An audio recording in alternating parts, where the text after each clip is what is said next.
السلام عليكم ورحمة الله تعالى وبركاته. اللهم صل وسلم وبارك على سيدنا محمد وعلى آله وصحبه أجمعين، عليه أفضل الصلاة والسلام. واش راكم حباباتي؟ كي راكم الحمامات دياولي الزينات؟ واش نقول لكم توحشتكم بزاف بزاف، وان شاء الله تبعوا الوصفه هذه. ان شاء الله اليوم جيتكم فيديو جديد، وصفه جديده. كما راكم تشوفوا جبت لكم بيتزا من اروع الوصفات تاع البيتزا.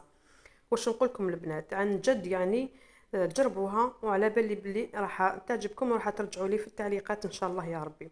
البنات، الوصفه تاع البيتزا هذه درتها لكم بعجينه طريقه ما شاء الله، تجيكم هشه وتجيكم طريه وتجي تتفتت وتذوب في الفم. البنات صدقوني عن جد، درتها لكم كما نقولوا بزيت زيتون وزيت عادي. نتوما تحبوا ديروها بزيت عادي، تحبوا ديروها بزيت زيتون. البنات، واش نقول لكم ان شاء الله تعجبكم ان شاء الله. انا هنايا كما راكم تشوفون درتها لكم بالمركز 30 مركز، وانتيا درتي فطور ولا عشاء لوليداتك، وما شاء الله ما شاء الله.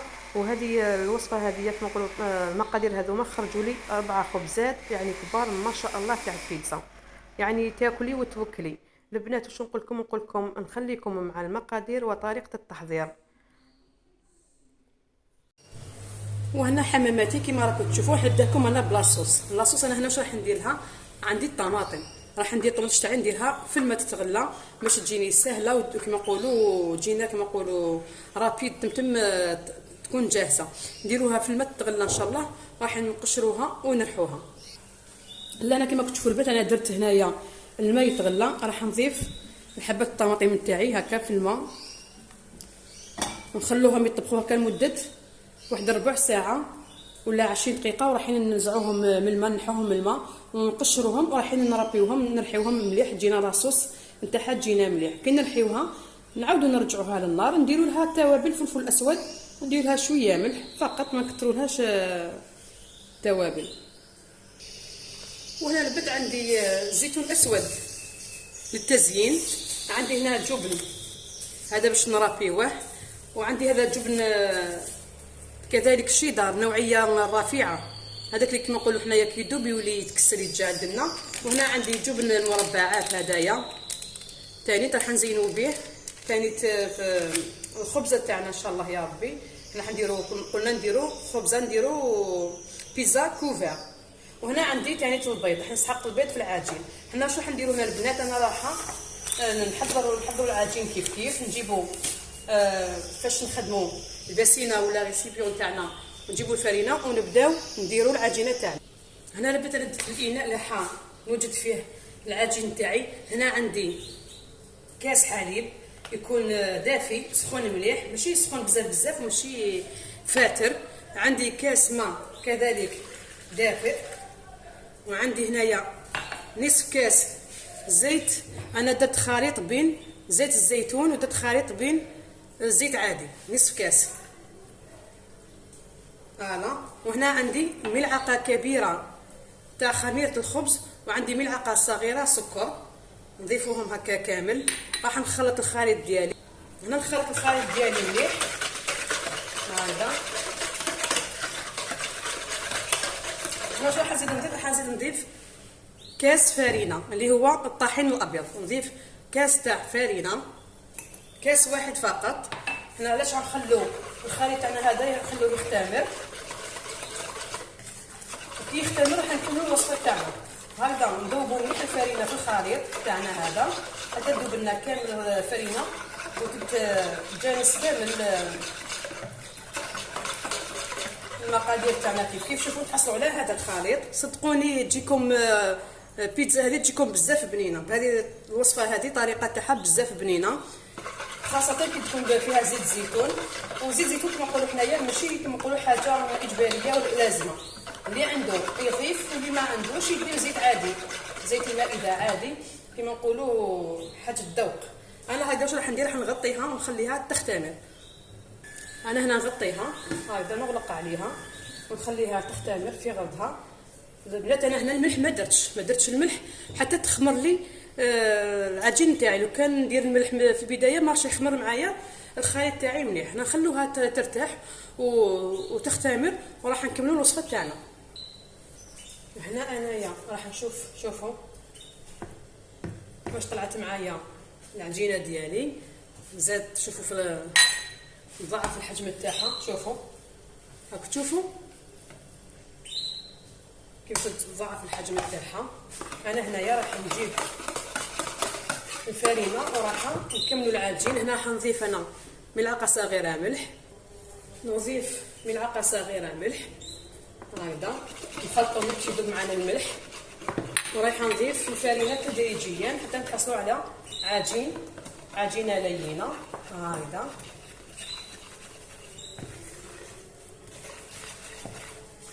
هنا من المستحسن نديروا الخلط بيديا خير باش نعرفوا القوام تاع العجين ديالنا. بسم الله.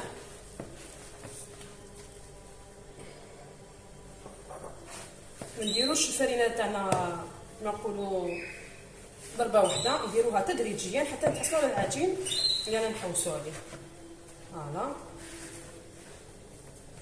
صدقوني البنات، البيتزا هذه احسن من البيتزا اللي تاكلوها برا. يعني هنا يمكن ما نزيدلهاش الفرينه.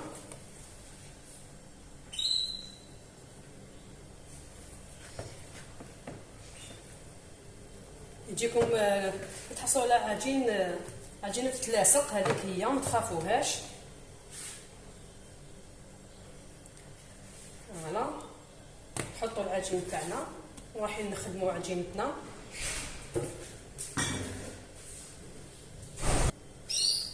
هنا البنات نحطوا العجين تاعنا هكذا، نغطيوها ونخلوها زيد تختمر مره ثانيه ورايحين نشكلوها. وهنا كما كتشوفوا البنات الطماطيش تاعي بعد ما غليتها هكا قشرتها.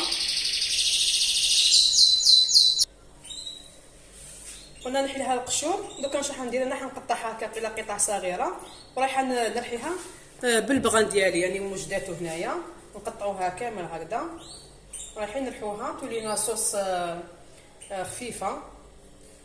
فوالا انا هنا شوفوا قطعتها بهذا الشكل، راح نفرغها في المقله هكذا. هنا البيض رايحه نرحيها بالبران هكا. بسم الله.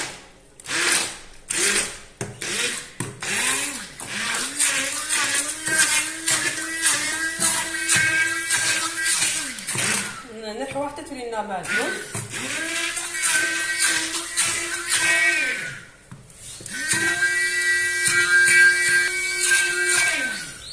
فوالا هنا البيض راح نضيفو شويه ملح، شويه بق تاع السكر باش نحو الحموضه تاع الطماطم. كما نعرفوا الطماطيش في وقت الشتاء ماشي طيبه مليح، تجي كشوتشينيه ماشي حمراء وتجي حامضه. عندي هنايا ملعقه صغيره تاع فلفل عكري، فلفل احمر، وهنايا نصف ملعقه تاع فلفل اسود. راح نضيفوهم كامل هنايا. فوالا وراح نزيد نضيف حوالي ملعقه صغيره تاع طماطم مصبره، نصف ملعقه كبيره هكا، نصف ملعقه كبيره طماطم مصبره. هنايا راح نديروا نخلطوا مليح المكونات تاعنا. راح نضيف نصف كاس ماء. انا هذايا كاس صغير يرفد لي حوالي نصف كاس تاع ماء، نصف كاس تاع ماء. نخلطوا مليح هذا الخليط كامل، نذوبوا كامل المكونات هكذا مع الطماطيش تاعنا. دوك نزيدو نرجعوها الى الفرن، نزيد طيب لنا مليح في الفرن وراح نرحوها مليح. زيد نعاودو نرحوها مليح. هنا كما تعرفوا بلي الطماطيش الخضراء تاعنا خضراء ماشي طايبه مليح، غليناها برك على باش نقشروها فقط. هكذا نحطوها على الفرن على نار قليله ونخلوها طيب مليح ونزيدو نرحوها مليح. هنا البنات راح نشوفوا العجين تاعنا الخميره اسكو خمر لنا. فوالا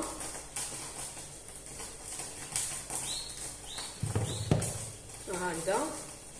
هنايا شوفوا ما شاء الله كيفاش طلعت معانا، ما شاء الله. شوفوا شفتوا ما شاء الله كيفاش خمرت معانا.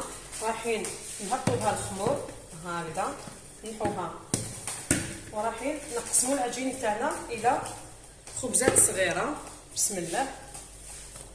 شوفوا العجينه لينه ما شاء الله طريه، وتجيكم البيتزا تاعكم تجيكم تتبسس، تجيكم تذوب في الفم، تجي طريه تجي هايله. الوصفه هذه انا مجربتها ومعتمدتها من بكري. فوالا انا نقسم العجين تاعي. بسم الله. راح نديروهم الى 4 خبزات يجونا مويان هكذا. نديروهمش كبار بزاف ما نديروهمش صغار بزاف.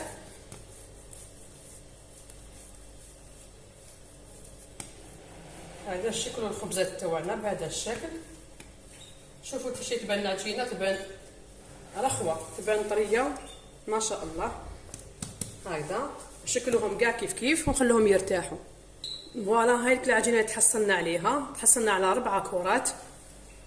عندي هنايا متوسطات وهذوما شويه صغار. هنا كما تعرفوا عيلتي من 4 افراد، ليا وللقمري، وهذوما للزغلولات تاوعي. هذه الاله وهذه الراحل، هذه ليا وهذه للقمري.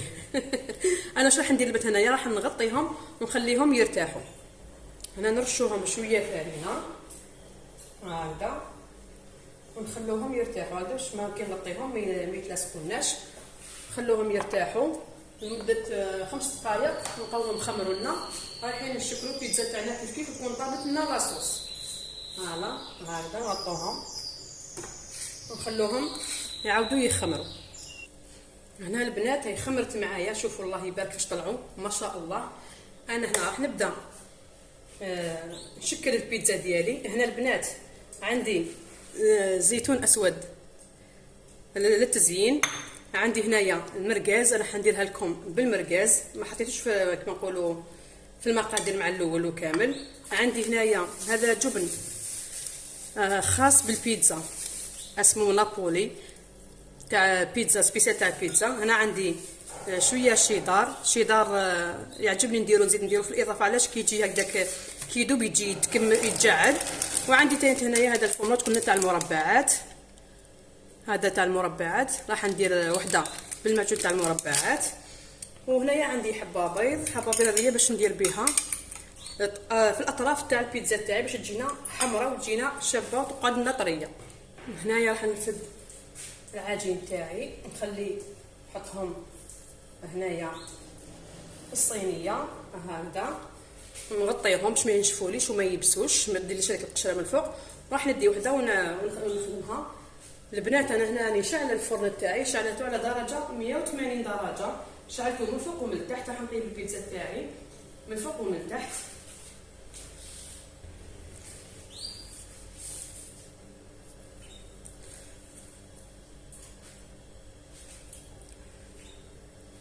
فوالا بسم الله. هنا ندو شويه فرينه، نديرو كميه مليحه باش ما تلصقلناش. كيما نعرفوا عجينه البيتزا تجينا تتلاصق.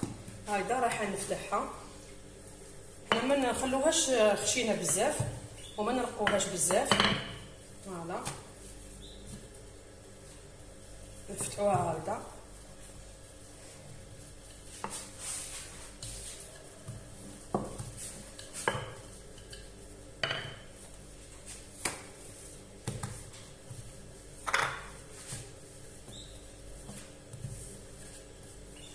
شو كي تخلوها ترتاح وتخلوها تخمر راح تتحل معكم بسهوله، تجي عجينه لينه وتجيكم سهله في العمل.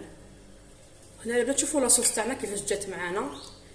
طريقه تاع كيفيه تحضير لاصوص تاع البيتزا. هذه طريقه البنات صدقوني بنينه ما شاء الله. شوفوا الصوره راهي تعبر بنينه ما شاء الله. اذا عجبتكم وكامل قولوا لي نحط لكم الوصفه في القناه. انا نخليها تبرد سخونه مازال باش نديرها في العجين تاعي. خليها تبرد هنا وراح نشكل كامل الكرات تاعي كامل بهذا الشكل، نحطهم نوجدهم في السنيوه ونخليهم يختمروا.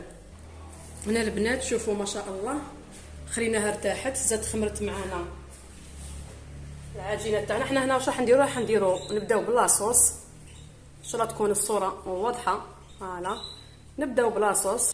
هنا راح نضيفوا لاصوص تاعنا. بسم الله نديرو هكذا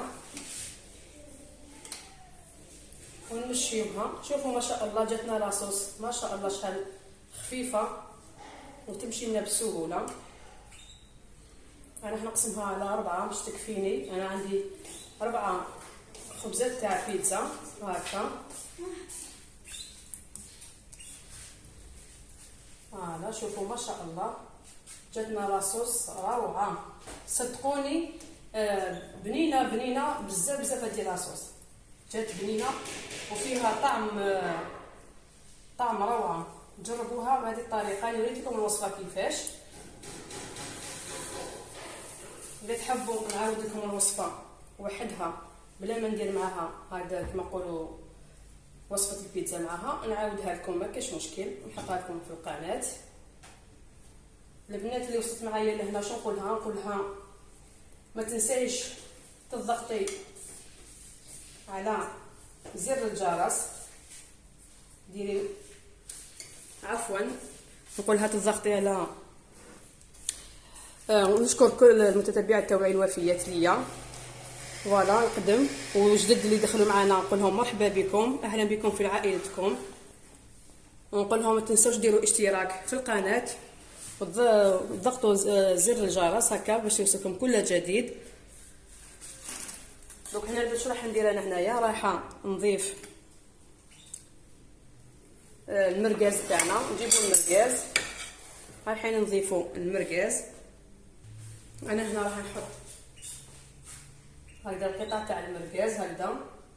انا هنا المرقاز البنات قليتهم هكذاك حبيبات الطوال ومن بعد قليتهم نص طياب باسكو راح يطيبوا لي مع البيتزا ومن بعد قسمتهم هكا الى قطع صغيره.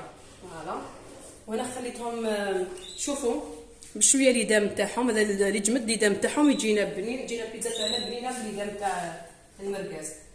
دوك كي يطيب نديرهم في الفرن رايح يدوب معنا هذاك الليدام تاع المرقاز وراح يعطينا بنه وذوق رائع البيتزا تاعنا. هكذا انا نديرها كميه لاباس بها ونخلي شويه قعدوا لي زوج خبيزات هكذا.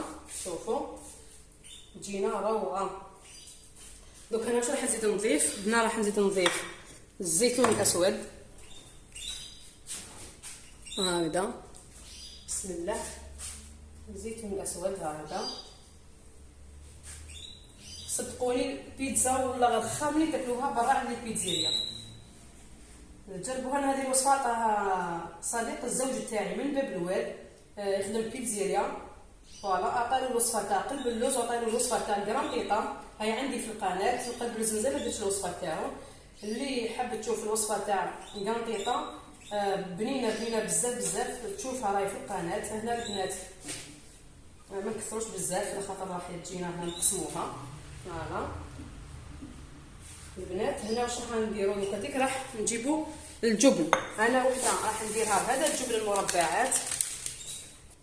فوالا هنايا راح نبداو نرابيو نديرو هكا السكرفاش تاعنا بسم الله ونرابيو هكذا الجبن ديالنا هكذا كميه لاباس بها. راني وريت لكم انا انواع تاع الجبن. عندي هذا الجبن سبيسيال تاع البيتزا وراح نزيد نربي نزيد له معاه شويه جبن الشيدار. هذاك الشيدار اللي راح ندير لكم انا نوعيه رفيعه نوعيه مليحه صح غالي شويه. مي انا علاش عاودته بهدايا الشيدار هذاك من النوع اللي يولي لاستيكي كي تقسمي حبه تاع البيتزا تاعك يولي لاستيكي هكذا كميه لاباس بها. نزيد نجيب هنايا الشيدار. هذا الشيدار نزيد معاه ونضيف ثاني ويعطينا بنه ثاني تخلاف هكا. شوفوا هكذا نسكرفجوه مليح بالسكرفاج هكا. شوفوا ما شاء الله. وهنايا راح نزيد نكمل الاخرى كيف كيف كيف كيف. هذه نزيد لها شويه تاع الشيدار هكذا. انا هنا راني شاعله الفرن تاعي راهو سخون شعلته على بكري قبل ما نبدا نشكل البيتزا تاعي شعلتهم. شوفوا الشكل تاعهم قبل ما يطيبوا كيفاش راهم يبانوا. شوف نقرب لكم الصوره الشكل تاعهم راهي شهي. شوفوا ما شاء الله. شوفوا فوالا. انا هنايا واش راح نزيد ندير لهم راح نزيد عندي وحده ندير لها هذا الجبن المربعات وحده نديرها بالجبن المربعات. فوالا هكذا. هذا كما نقولوا انا يعجبني كيف تقسمي الحبه تاعك ويجي هذاك الاستيكي هكذاك يعجبني. راح نضيف غير هكا 3 حبات برك للتزيين. هكذا. هذه الثالثه، هذه الثانيه. راح نزيدو الثالثه نديروها هنا في الجنب. وهذه الثالثه هكذا فوالا ما شاء الله. وهذيك راح نخليها كيما راهي، الثانيه هذيك راح نخليها كيما راهي. هاني شوفوا راهي ما شاء الله تشهي. انا هكا راح ندخلها للفرن، راني شعلته من الفوق ومن التحت على درجه 180 درجه. واش نديرو قبل ما ندخلوها للفرن؟ راح نشدو الحبه تاع البيض تاعنا كيما قلت لكم، رايحه ندهن بها الاطراف هكذا، الاطراف هكا بالبيض. البيض يعطينا لون شباب، البيتزا تاعنا تجينا حمراء من الطرف وما تيبسلناش، تجينا طريه. فوالا هكذا ندهنوها كامل مليح هكذا. ان شاء الله تعجبكم الوصفه ان شاء الله يا ربي، ان شاء الله نلقى عليها كما نقولوا مشاهده مليحه ان شاء الله. ولا صدقوني الوصفه تستاهل المشاهده وتستاهل كما نقولوا تجربه. جربوها ورجعوا لي بالخبر. شوفوا اخي يا سيدي جربوها، اذا ما عجبتكمش ما تجاميوليش وما تكومونتيوليش. ها شوفوا وصفه بزاف بنينه صدقوني، يعني عن جد. ولا خير من اللي تتباع في المحلات برا، بنينه بزاف. العجينه تجيكم العجينه طريه وهشه ما شاء الله. انا هنا راح ندخلها للفرن وراح نشوفوا الوصفه تاعنا جاهزه في طبق التقديم.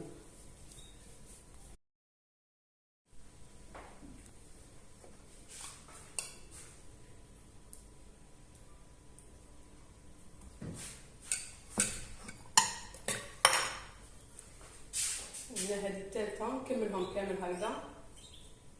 فوالا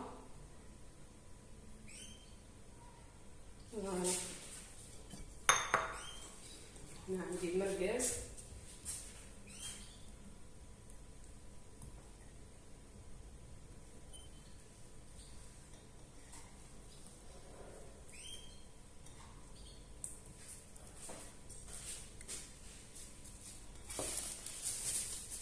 وفي الاخير انواع تاع الجبن.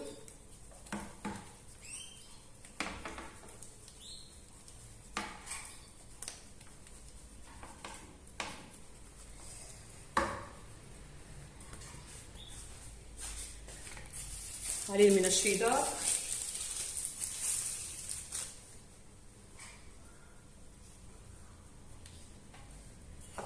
هكذا وتكون جاهزه البيتزا ديالي ما شاء الله. انا واش راح نديرو المرحله الاخيره واللي هي ندهنوا الاطراف بالبيض هكذا. انا اللي خدمتهم الزوج الاولين راهم في الفرن، راهم يطيبوا في الفرن. دوك نوريهم لكم تشوفوهم داخل الفرن كيفاش راهم يطلعوا. صدقوني تجيكم بيتزا روعه. انا هذه من بكري معتمدتها، من اللي عطى الوصفه الصديق تاع زوجتي عطاها له، حنا معتمدين هذه الوصفه كما نقولوا هو اخصائي في البيتزا.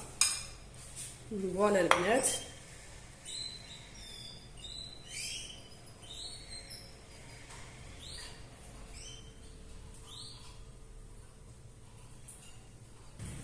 البنات شوفوا البيتزا تاعي راهي في الفرن، شوفوا كيفاش راهي تطلع، شوفوها ما شاء الله. شوفوا الفرماج كيفاش ولا، شوفوا البيتزا كيفاش ولات. شوف هذه اللي درنا فيها الجبن المربعات كيفاش داب معانا، وهذيك درناها بيتزا غير بالجبن الشيدر وفي السبيسيال تاع البيتزا اللي شويتكم ما شاء الله راهم يشهوا. نغلق عليهم وراح نشوفوا الوصفه في الاخير. فوالا البنات هاي البيتزا تاعنا واجده، هاي بعد ما طابت. دوك اش نديرو هنا راح نقسموها كيف ونشوفوها كيفاش النتيجه كيف جاتنا. بسم الله نبداو نقسمو البيتزا تاعنا. فوالا هذا نقسموها على 6 دقائق هكذا.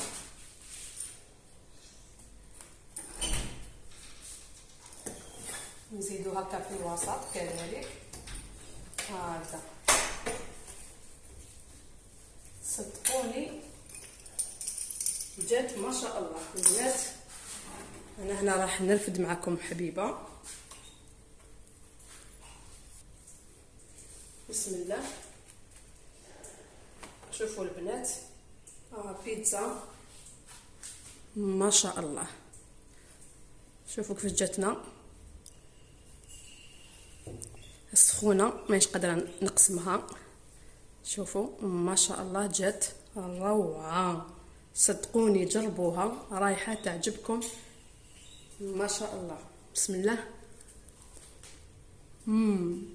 واحد الطعم الله يبارك.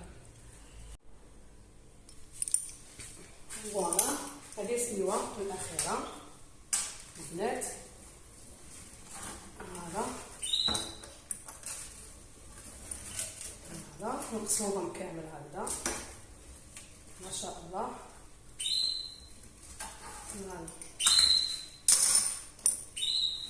شوفوا البنات، شوفوا عباكم سخونه سخونه والله ماني قادره نرفدها.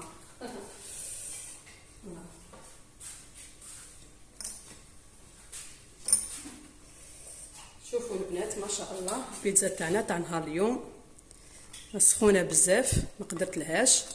البنات جربوها وراح تعجبكم. شوفوا من تحت كيفاش طابت لنا حميمره الله الله حرقتني. شوفوا الله يبارك كيفاش طابت حميمره. شوفوا كيفاش جاتنا جات. شوفوا هاي تفتت وحدها العجينه تاعها ما شاء الله. على بالي شنو نقول لكم جربوها الوصفه هاديه وعلى بالي بلي راح تعجبكم ان شاء الله يا ربي. وش نقول لكم دمتم في رعايه الله وحفظه ودمتم في صحه جيده. مع السلامه في فيديو اخر ووصفه جديده ان شاء الله يا ربي. نقول لكم الى اللقاء.